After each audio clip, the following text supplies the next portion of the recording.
hello, Courier Nation. Welcome to the Deliver on Your Business podcast, where you are the boss.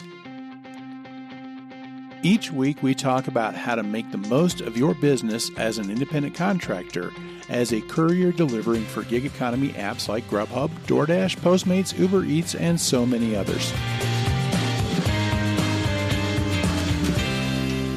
Well, hello, Courier Nation. Welcome back for another week, and welcome especially to all the new drivers.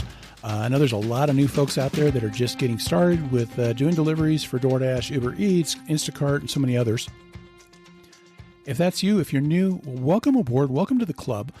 And if you've been around for a while, well, welcome aboard anyway, and welcome back. Just welcome. Any of you folks, I've been doing this delivery gig with Grubhub. I've been doing Doordash, Postmates, Uber Eats for more than 2 years now, and I've been doing it full time. And for me, it has been an incredibly enjoyable way to make a living. It is so much less stress. I love it. And I hope that this is something really good for you. I hope that it's a good experience. And that's what I want to try and do, is help you to make the best out of the experience. And I would love to hear from you. I'd love to hear about what got you started. I'll have a link to this episode in the show notes, where you can click where I've got a blog post that's pretty much about the same thing as what I'm saying in the website. It's kind of a semi-transcript or whatever. But if you can go to the bottom of the comments and let me know, if you go to entrecourier.com/69, because this is episode 69, that'll take you there as well. But if you go into the comments, let me know about what got you started with doing this delivery. What do you like about it? What do you dislike about it? I know that this whole pandemic has just upended everybody's life. And I'm going to guess that it may have a lot to do with why you decided to get started with this if you're just new to this. Whether you were laid off, you lost your job, so this is a way to make some money in the meantime. Maybe you're working from home, or maybe you're working from home, or you're just stuck at home, and you're getting a little stir crazy. And so this is a way to get out there and getting around and about, and you can do it legally. I got to admit, that's probably part of what makes me go out still some. Maybe you started doing this because you had to get food on the table. You had to get some bills paid, and the government assistance is coming or is promised. It's not going to get here that quick. So you got to do something to get some cash now. So maybe you just thought, you know what, this looks kind of interesting. Let me give it a try. So I'd love to hear your stories about all of this. Whatever your reason is for getting started, I just want to say welcome. I know a lot of people, they get started, and I see this on forums and things like that, and they say, hey, I'm new about this. I'm new at this. Are there any tips and tricks? And usually when they say that, I'm kind of like, how much time do you got? Because folks, I got a whole website for you. Now, seriously, entrecourier.com is a website that I put together just to try and provide information and help in running your delivery business, because it is a business. We'll get into that here in a bit, but I invite you to go and check out, maybe if you want to get some information and dig in a little deeper. I'm going to reference a lot of episodes from the Courier MBA series, and MBA stands for Master Your Business Attitude. And so if you go to entrecourier.com/MBA, you can get a list of all the different episodes there for that. And you can scroll into the podcast if you're there and just go through the first 31 episodes. I did I launched the podcast with 31 daily episodes that were all about mastering your business attitude. So I invite you to go check those out, or dig around on the blog. And at the bottom of the page, on every page, there's a list of categories, and so you can click those if you want to pull up articles about DoorDash or about Uber Eats or about different business topics about running your business. If I tried to give you all the advice in one fell swoop, though, your eyes are going to glaze over. We're going to spend a lot of time. You're probably already glazing over. I don't know. But I know you're not going to stick around that long, so I wanted to make it kind of short and sweet. And then I am going to reference a lot of different articles on the website, because those go into more details on each of these things. Because each one of these things, guys, I can get onto a soapbox about every one of those. So I got to be careful there about not going too long. But here's where I want to enlist those of you who are already part of the audience, because you've probably heard all of this from me before. But I do need your help. I want to get your feedback. I'd love you to go to the article here and leave your comments as far as you listen to this. What am I missing? What am I leaving out? What advice would you give that maybe I haven't provided here? What would you tell to somebody who's new to help them along in getting started with their delivery business? So here's my first piece of advice for you. Embrace the fact that you're not an employee. You are aware that you're not an employee with any of these companies, aren't you? I really hope you paid attention when you signed up, because when you go through the sign up process, they make a big deal in the language there in the agreement, if you read the agreement, that you're an independent contractor, that you're not an employee. I'm surprised how many people actually miss that, but you've got to understand this fact that you're not an employee. Understand that fact and embrace it. Now, there's good news and bad news about that. The bad news is these companies, Doordash and Grubhub and InstaCart and any of these, they don't have your back.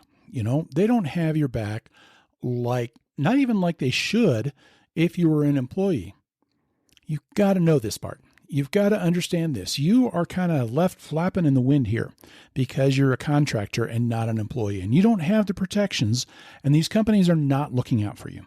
You've just got to understand that. But if you understand that and you take care of yourself, I think you're going to be okay. But here's the deal. You don't have any employee protections. There's no guarantees. There's no minimum wage or overtime. If you're out there for 10 hours and you only make $10 for that whole 10 hours, $1 an hour, they're not going to make up any difference. You don't have insurance. You don't have workers' comp. If you get hurt in an accident, they're not going to pitch in. Now, a couple of them will say that they've got accident policies, but you got to be prepared to jump through a lot of hoops, and you'll probably get turned down, because that's just what I've heard a lot of. You're on your own. You've got to understand that. And the reality is, we don't matter to these companies. They don't care for us as people. They'll make a lot of noise like they do, but when it comes down to actually coming through, it just doesn't happen. And the thing is, they don't want us to be employees, and that says everything that needs to be said right there. And that stuff can be kind of sobering, but I'm going to tell you there's good news in it too. The good news is they're not your boss either. Because when you signed on, being an independent contractor means that you are operating technically and legally as a business, not as an employee. You are contracting with them as a business, not as an employee. And you know what that means? That means they're not your boss. That means that they cannot control your work. There's a lot of legal protections that you have. There are a lot of rights that you have that they don't want you to know about. But you are your own boss here. And in my book, that's a benefit that far outweighs the bad news. And think about it this way. They're not your employers, but they are your customers. That, I think, changes the dynamic dramatically. It puts you in a lot more control in the relationship than you realize. And if you grasp that control, so be the boss. So here's my second tip. Think about what you're making in terms of your profit, not about what you're getting from DoorDash or Uber Eats or Instacart. The money you're making is your profit. It's what's left over after your costs. It's not the money that those guys are paying you. Remember, you're running a business, okay? The money that you're getting from those companies, that's like your business's revenue, but you've got expenses. You've got a lot of costs. You've got some things that are probably higher than you realize that they are. And so you've got to kind of keep those in mind. And your best way to really make any money is to keep your costs down. You've got to understand that it's not what they're giving you, it's what's left over after everything else. It starts with understanding that your car is costing you a lot more than just gas. It's not just the $10 that you're popping into the gas tank, That car is like a credit card on wheels. Every mile that you drive, you're pouring debt onto that card.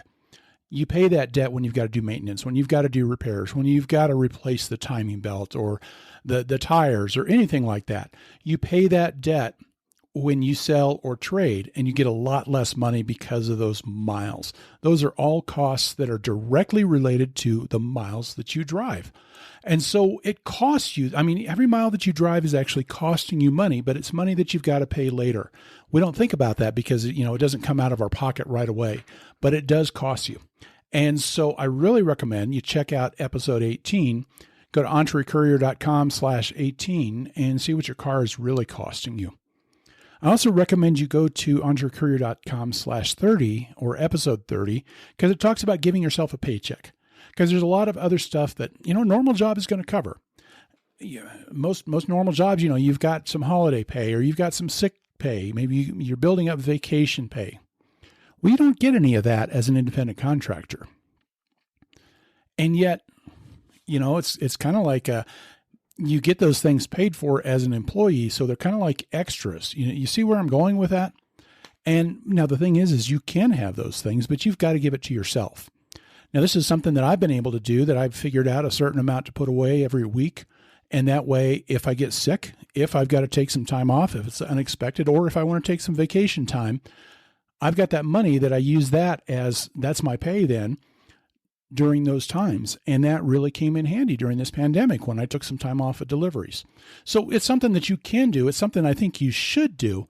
But the whole bottom line that I'm getting to is that by the time you're taking your expenses, your extra taxes that you got to pay, we'll talk about that in a second, any kind of benefits that you might have been getting, your earning power out of that, let's say if you made $24 an hour, it's really giving you about the same equity as a $12 to $15, maybe $18 an hour job would be giving you. You're not making as much money because of your expenses. You're not making as much money because of the other things that you've got to pay. And if you're not paying attention to those things, you're going to get in trouble. So understand the expenses. Understand how much it's costing you to drive around. Treat it like a business. Keep your costs down, and that helps keep your profits up, and that means your earnings are up. Tip number 3. This one's going to take the longest amount of time. I'll be careful about not getting too involved here. Like I said, I can really get up on a soapbox, but tip number 3 is pay attention to taxes.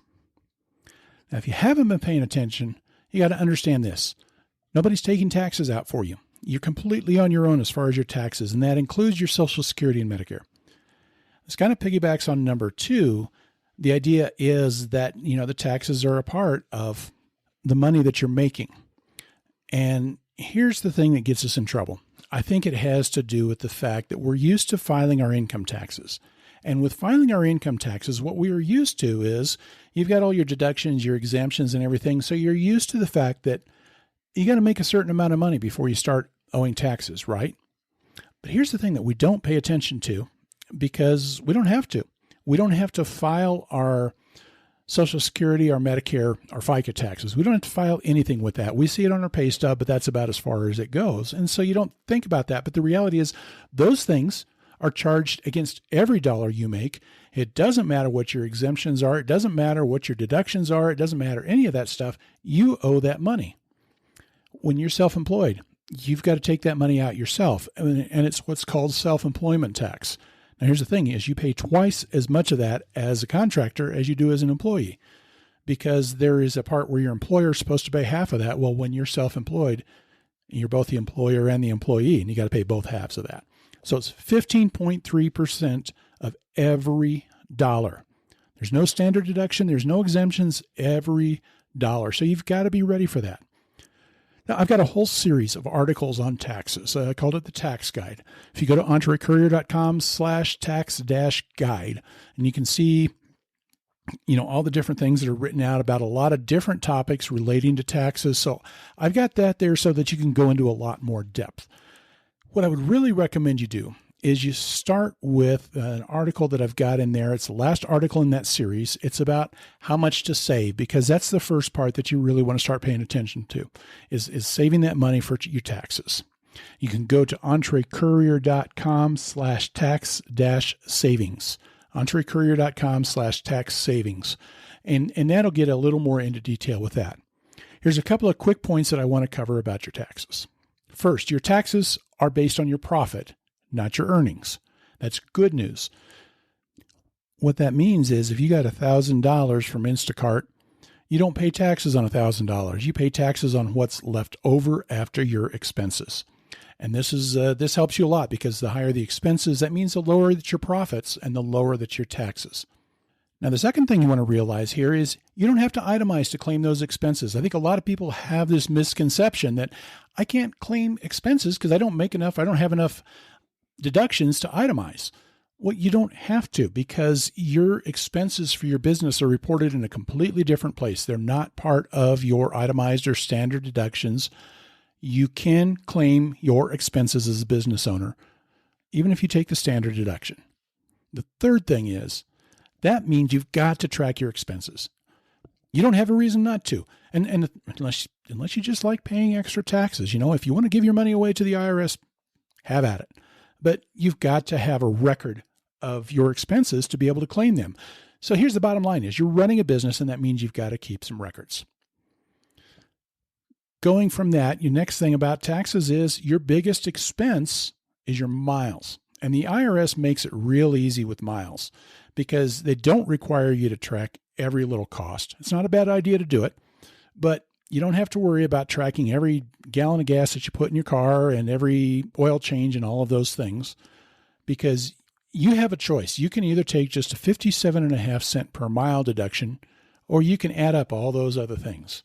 And I would say 90 to 95% of the time, the 57.5 cents per mile is a better deduction for you anyway. Here's what it means.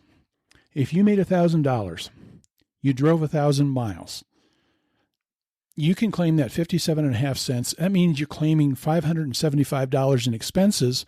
And we go back to point number one. What that means is you're only paying taxes on $425, not on the $1,000. But you have to track your miles. You've got to track them to be able to claim them. You've got to state in your taxes that you've got a written record.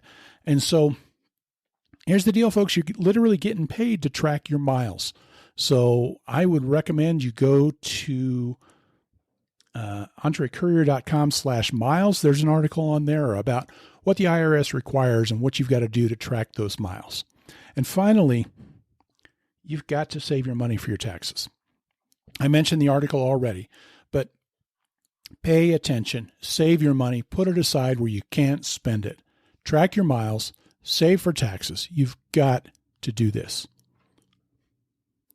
So here's my fourth tip, and that is to accept and reject orders as if you were the boss, because you are. Do not get into this employee of the year mentality that says I've got to keep my metrics up to what these companies want me to be, and then maybe they'll reward me, because they won't. I've been on both sides of that, and I will tell you that the benefits from my perspective that I've seen of accepting all the orders they want you to accept do not outweigh how much extra it costs you to just take everything that they throw at you. But here's the deal. You are not an employee, and they don't reward you for acting like one. And here's the deal. People will tell you that, hey, you're not really a business owner because you can't set your prices, right? These companies, they set all their delivery fees. They tell you what it's going to be. Well, I'm going to tell you that you can accept your prices because you're accepting your prices by what deliveries you choose to accept or not accept. Think about it this way. Let's say you own a candy store. Your candy that you're selling, it costs you 25 cents a piece. But because of your overhead, your rent, employees, whatever your costs are, you've got to sell that for 50 cents just to break even as a business, right? Well, a customer walks in and says, hey, I'll give you 10 cents for this piece of candy. Nobody in their right mind is going to say you're wrong for rejecting that 10-cent offer, because you've got to make at least what it costs you, and you got to make enough to be able to keep your business running. Well, that's kind of what's happening with some of these low-paying deliveries, and especially these long ones. So when DoorDash is asking you to drive 7 miles and they only want to give you $3, that's not that much different than offering you 10 cents for that 50-cent candy. But here's the deal. When you're a contractor, they absolutely cannot legally require you to accept orders. They gave that right up when they made you a contractor.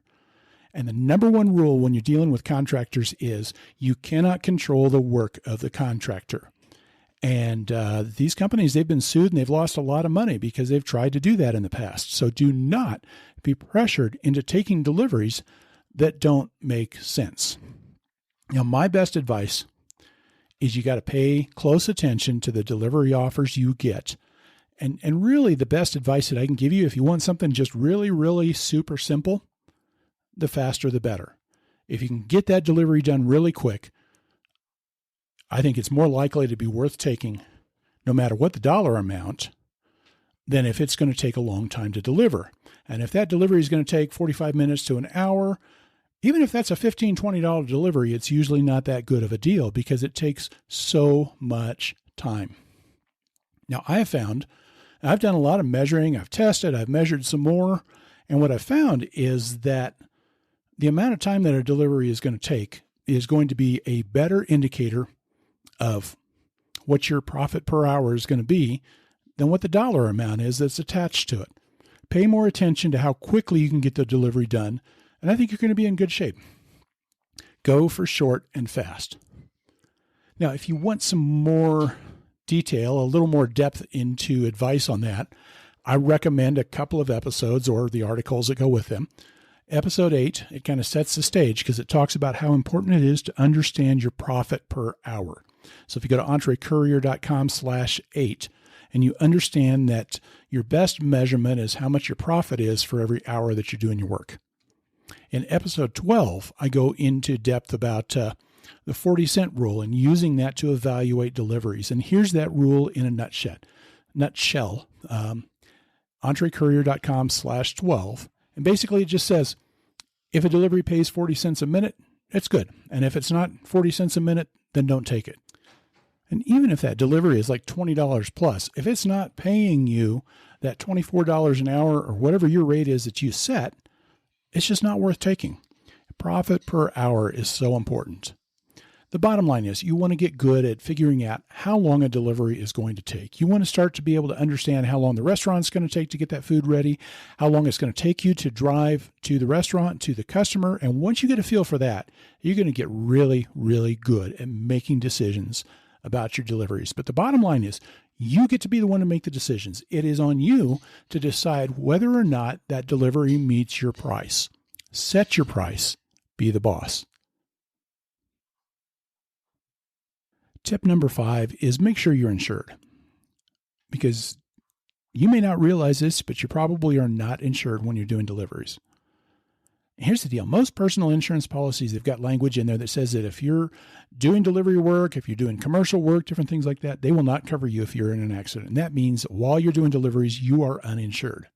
And my question to you is, can you afford to pay for somebody else's car if it gets damaged? Can you afford to pay the balance on your loan if you owe money on yours? If your car gets totaled?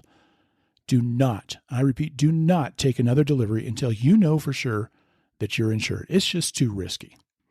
Now, I've got 3 steps that you can do. I'm just going to cover them real quick. I've got links to an article in the show notes that go into a little more detail about the things that you can do.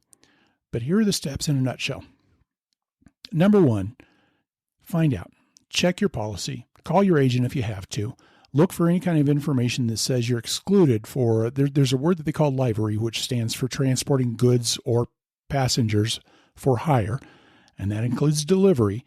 And that's usually used in a lot of policies to say, yeah, we don't cover you there. And or are you excluded for using commercial purposes? Find out. You've got to find this out. Step 2 is if you're not covered, find out from your insurance agent, can you add on an endorsement? Can you add on something called a rider? It's like an addition to your policy that says, okay, now you are covered for this. Some insurance companies have that, some don't. I was on Liberty Mutual a couple of years ago and they did not have it, so I had to go somewhere else. But find out, because if they do have that, that's a much better way than trying to go and change your insurance policy. But your third step then is, if you're not covered and they do not have an option, then you've got to change your insurance. That, or you got to quit doing deliveries, because you should not, absolutely should not take a delivery if you're not insured. It's just irresponsible. It's stupid. Okay. So do not go out and deliver if you're not insured. And there's a couple ways that you can do this. You could go out and you can get quotes for commercial insurance. I've got an affiliate link for one company that they deal with a lot of different commercial insurance companies. They'll take your phone call, or they'll take you can sign up online. They get your information and they'll say, okay, this is the company that fits you the best. And then they'll direct you to that company. The other thing you can do is you can get an independent insurance agent, and they can go through personal policies and they can see if they've got commercial policies that might fit, and they can give you a number of quotes. I would say try both, because the more options you have, the better chance you have of finding something that works well. I went through this whole process myself just recently. I was on Geico commercial for the last 2 years, and then they really cranked up my premium. So I decided, okay, I'm going to go out and follow my own advice. And bottom line was I actually got a policy that saved me a lot of money. And so you can read that policy. You can read that process. I've got the link for that in the show notes as well. Okay, we're breezing along here. Number 6, do not rely on just one customer. Now, remember what I said earlier. Grubhub's not your boss. DoorDash isn't your employer. Those are your customers. And I'm going to tell you that in most businesses, and including in ours, I think it's just bad business to rely on just one customer. Now, are you new to DoorDash? Because if you are, if you've been delivering very much lately, you've probably experienced one of their app crashes. It happens a lot. Get ready for it. Get used to it. DoorDash, their app just sucks. And that's the reality. And here's the thing is like if maybe you're doing Uber Eats or DoorDash, those are two of them that are notorious. Postmates is this way in a lot of cases, where sometimes you can be real busy and then all of a sudden it sounds like they're busy, but you're not getting anything. And the reason is because they've got too many drivers out there for the number of orders they have. I talked to a driver here in the Denver area that he had called into support with Uber Eats, and they told him that, right now there are 600 drivers logged in and they've only got 300 orders going on. It gets that way when they've got way too many drivers out there. And what that means is you're sitting around twiddling your thumbs. And if the app's not working or if they're oversaturated and you're not getting orders, you can't make money. That's why you've got to have some alternatives. You've got to have some different things that you can go to. And you can keep earning money then when your go-to company is slow, when they're dead in the water, when it's not working. And here's the deal that I have found. I've done some comparisons on all the different companies. The bottom line is I'm making about the same amount of money per hour on deliveries with any of these companies. It's all averaging out about the same thing. So it's not that one is always going to be better than the other. But what I would tell you to do is get signed up on other platforms. And so Uber Eats, they can be a great platform for a secondary source and for some people, the primary source. If they weren't oversaturated, they would probably be my primary right now, to be totally honest. But you can easily log in and out at will. I'll have a link for where you can sign up with them, or you can sign up with DoorDash as well. DoorDash can be very steady and sometimes not so steady. But here's the thing is you just want to have a lot of different options. I've got some sign up links for those two. I do not have one with Grubhub because they don't do any kind of referral programs or anything. Now, I want to make sure that I'm very clear. These are referral links. And what that means is if you sign up with them, sometimes there's going to be some bonuses for you by doing that you wouldn't get straight up. And sometimes I'll get a referral fee. Now, as of the recording of this right now, neither of those companies is paying anything out right now because they've got so many people signing up. They don't need to pay any kind of referral fees. But here's the deal is what I really recommend is get onto as many platforms as you can and get a feel for how they work. And as you get more comfortable with each of them and how they work and just how things work with that, then you can start doing what I call multi-apping, which is working for more than one platform at the same time. And I talk about that a little more in episode 14. It's a good way to increase your money. You got to be careful with it but when it's done right, it can increase your earnings without slowing down deliveries, without making other people late. But you just got to really pay close attention to all the different offers that come in. Number 7, the last tip that I've got here, think like a business owner. I know that sounds a little bit like number 1, where I said, understand you're a business owner. But I want you to think like one, not just understand it, but think like one. Do not think like an employee. Because here's the thing. When you become a business owner, you can take control. You become accountable. There's parts of that sound maybe a little scary because here's the thing. None of these platforms owe you a penny. You do not have guarantees. If you fail, as a business owner, you can really only blame yourself. You can't blame these different delivery platforms. I know that doesn't sound great, but I'm going to tell you also that when I started adopting that attitude, it was so freeing. It was just, I don't even know how to put it into words because here's the deal is you're not at anybody's mercy now. You can't be their victim because it's all on you. You've got control. You know what I'm saying? And when you've got control, these companies, they can't exploit you. You can't be the victim of what they're doing because you're the one calling the shots of what you're doing.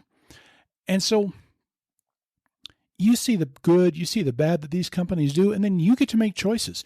You're the one making your business decisions and not them. And you treat those companies like your customers and not your bosses. And I tell you what, it makes a hugest difference as far as your outlook, as far as what you're doing, and as far as how you feel about the way things happen. Now, there's responsibilities that come when you've got customers. I think a lot of people, they kind of get the wrong idea about this, being an independent contractor. It just means, well, I can just do whatever the hell I want to do, right? But you're a business owner and you've got customers. And if you're not treating your customers well, you won't have customers. You see what I'm saying with that? So you've got to kind of take it from a business approach. And I think there's proactive things you can do. One thing I do is I wear a uniform. If you look at my branding on the website, it's my fedora, it's my dress shirt, it's my bow tie. I'm not doing the bow tie that often, but everything else. But the thing about it is that I approach this as a professional, and I'm a professional with the restaurants, with the people that I deliver to. And I think it makes a big difference. And it also, I think it gives me, there's a sense of power in just taking control for yourself. So here's where I would go back again to what I said at the beginning, and that is go check out the 31-Day MBA series. Now it's in written form, and it's the first 31 episodes on the podcast as well. The Master Your Business Attitude, because it really does walk through all of these things that just come around. It really all rolls up into thinking like a business owner. So there you have it.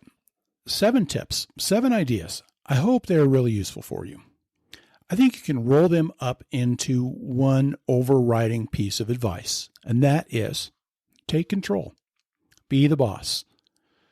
Part of taking control is being responsible. It's setting money aside for your car. It's making sure that your business is taken care of whenever there are issues, and so you keep track of your expenses, your miles, set aside your tax money, all those different things.